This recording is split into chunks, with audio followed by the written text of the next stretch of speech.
Vamos resolver essa questão da AFA 2015. A figura a seguir representa um dispositivo usado para medir a velocidade angular de uma roda, constituída de material eletricamente isolante. Então eu tenho assim, a roda ela gira, ela está acoplada aqui a uma polia, né? E essa polia vai fazer com que esse circuitinho elétrico ele gire também. Esse circuito girando, vai ocorrer uma indução eletromagnética e eu vou ler uma certa voltagem no voltímetro. Esse dispositivo é constituído de uma espira condutora de área 0,5 metros quadrados e imersa dentro de um campo magnético uniforme de intensidade 1 Tesla. Então ele está dizendo que esse campo magnético aqui ele é uniforme, né? A espira gira devido ao contato da polia P com a roda em que se deseja medir a velocidade angular ômega. A espira é ligada a um voltímetro ideal V, que indica a voltagem nos terminais dela. Considerando que não há deslizamento entre a roda e a polia, e sabendo que o voltímetro indica uma tensão eficaz de 10 volts, já já vou explicar o que é isso, e que a razão entre o raio da roda e o raio da polia é raiz de 2, ele quer saber o valor da velocidade angular da roda. Então vamos lá. A primeira coisa que eu preciso fazer é o seguinte, é analisar esse acoplamento de movimentos circulares bem aqui. Nesse tipo de acoplamento, eu tenho o que eu chamo de acoplamento por contato direto. É como se fossem quase duas engrenagens. Nesse tipo de acoplamento, o que eu posso dizer é que a velocidade na borda da roda é igual à velocidade na borda da polia. Logo, ômega da roda, deixa eu diminuir um pouco aqui, ômega da roda vezes o raio da roda tem que ser igual ao ômega da polia, então essa polia vai girar porque ela está em contato com a roda, ômega da polia vezes o raio da polia. Isso aqui é um conceito básico de acoplamento de movimentos circulares. Vamos lá então. Ômega da roda é quem eu quero medir, ômega. O raio da roda ele chamou de Rzão, isso daqui é igual a ômega da polia, vou chamar de ômega P, vezes o raio da polia, Rzinho. Logo, a velocidade angular com a qual a polia vai rodar é igual a ômega, ou melhor, Rzão sobre Rzinho, vezes ômega. Só que Rzão sobre Rzinho ele deu, é raiz de 2. Então, o ômega da polia é raiz de 2 vezes maior que o ômega da roda. Beleza. Então, essa é uma primeira informação que eu vou destacar. Show. Só que essa roda, né, essa polia, ela está fazendo com que todo esse circuito elétrico ele gire em uma região de campo magnético. Então, olha só, imagina que você está olhando aqui lateralmente. Quando você olha lateralmente, você vai ver, a princípio, o seguinte. Você vai ver a polia olhando ela lateralmente, e essa polia está imersa em uma região de campo magnético, beleza? Está imersa numa região de campo magnético. Inicialmente, ela podia até estar assim, né? Só que como ela está rodando, ela vai girar aqui, né? Vai ter um certo ângulo aqui de rotação. Agora a ideia aqui, pessoal, é a seguinte. Na hora que você vai calcular o fluxo magnético,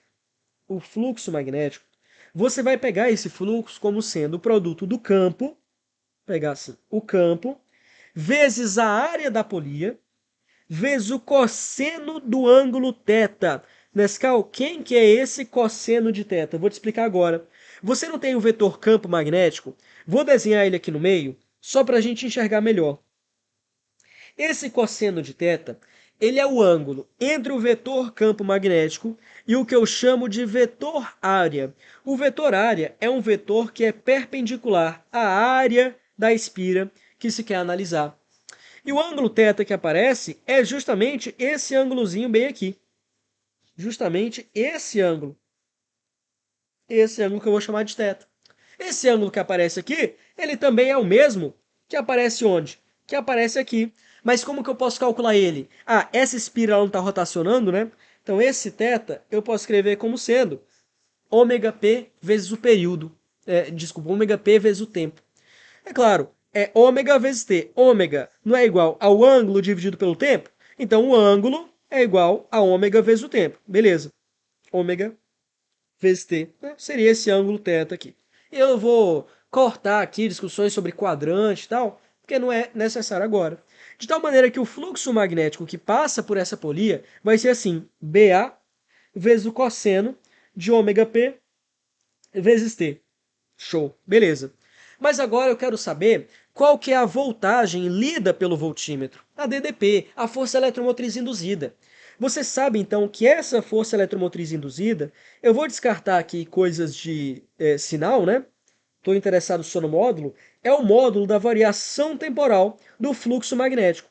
E olha que coisa, nessa questão da AFA, você precisava usar o quê? Precisava usar uma noçãozinha de derivada.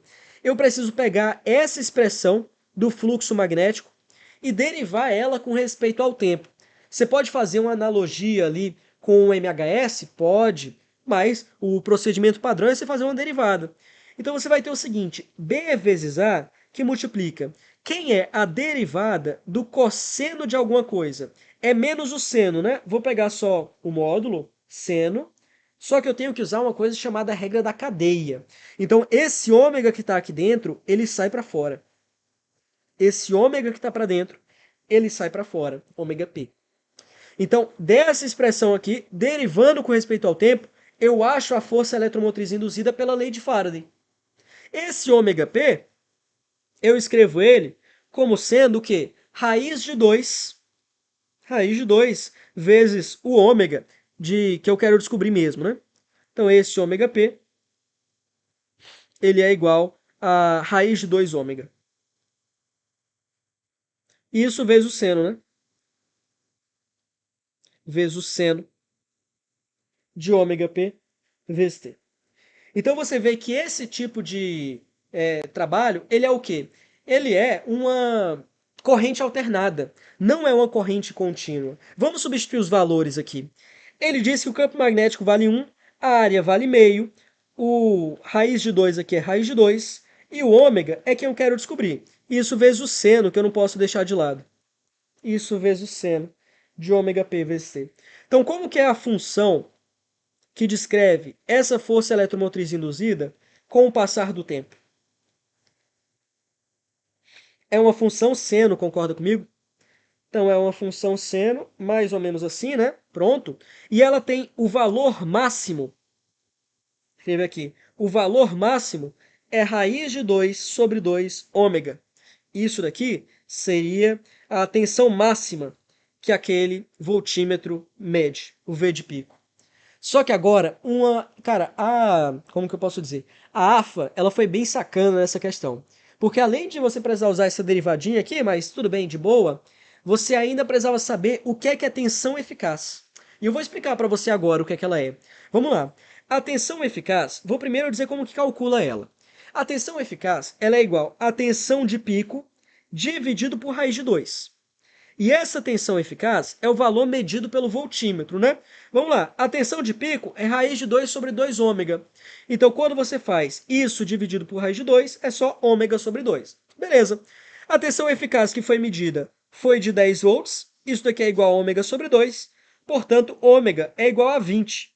E você marca a letra C. Já está no SI, né? Letra C.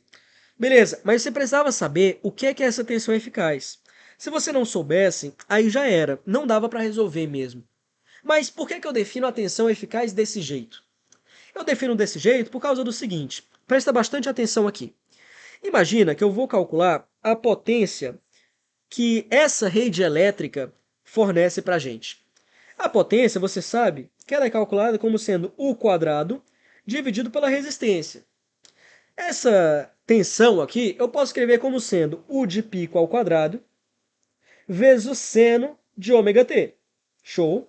Dividido pela resistência R. Lembrando que seno ao quadrado, né? A ideia aqui é a seguinte, pessoal. Vai ter momentos em que a potência é zero, momentos em que a potência é máxima, só que eu estou interessado na média que a potência fornece para mim. Então, se eu for calcular a potência média em vez da potência instantânea, potência média, escrever assim, eu preciso fazer o seguinte. Todo mundo quer constante, eu mantenho. Então, eu tenho U de pico ao quadrado é constante. A resistência é constante. Só que esse cara aqui, ele não é constante. Então, para eu pegar a média da potência, eu vou pegar a média temporal da função seno ao quadrado. Isso daqui precisa de cálculo para você saber como que faz a conta, mas a média temporal da função seno ao quadrado, você pode pensar o seguinte, né? Eu sei que seno ao quadrado de um ângulo mais cosseno ao quadrado de outro é igual a 1. Como a função seno ao quadrado e a cosseno ao quadrado são funções simétricas, há de você esperar que elas tenham a mesma média.